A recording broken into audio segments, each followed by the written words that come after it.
विद्यार्थी दशेची मानसिकता कायम ठेवत वैयक्तिक महत्त्वाकांक्षा आणि सामाजिक संवेदनशीलतेचा समन्वय साधत युवा वर्गानं वाटचाल करावी, राष्ट्रपतींचं आवाहन. पंतप्रधान प्रशिक्षणार्थी योजनेची प्रायोगिक तत्वावर सुरुवात. 800 कोटी रुपयांच्या खर्चातून 1 लाख युवकांना प्रशिक्षण देण्याचं उद्दिष्ट.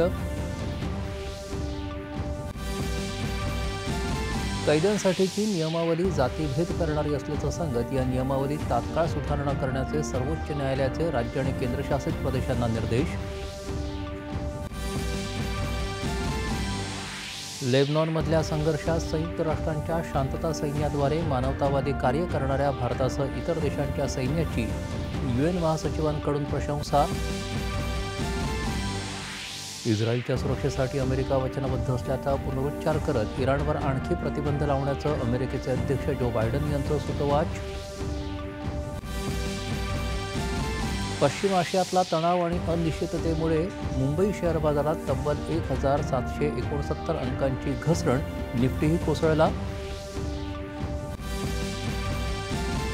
आज घटस्थापनेनं शारदीय नवरात्र उत्सवाला प्रारंभ. मंदिरामध्ये भाविकांची गर्दी. राज्यात 3.5 शक्तिपीठांसह सर्व मंदिरात आणि घरोघरी देवीचं पूजन.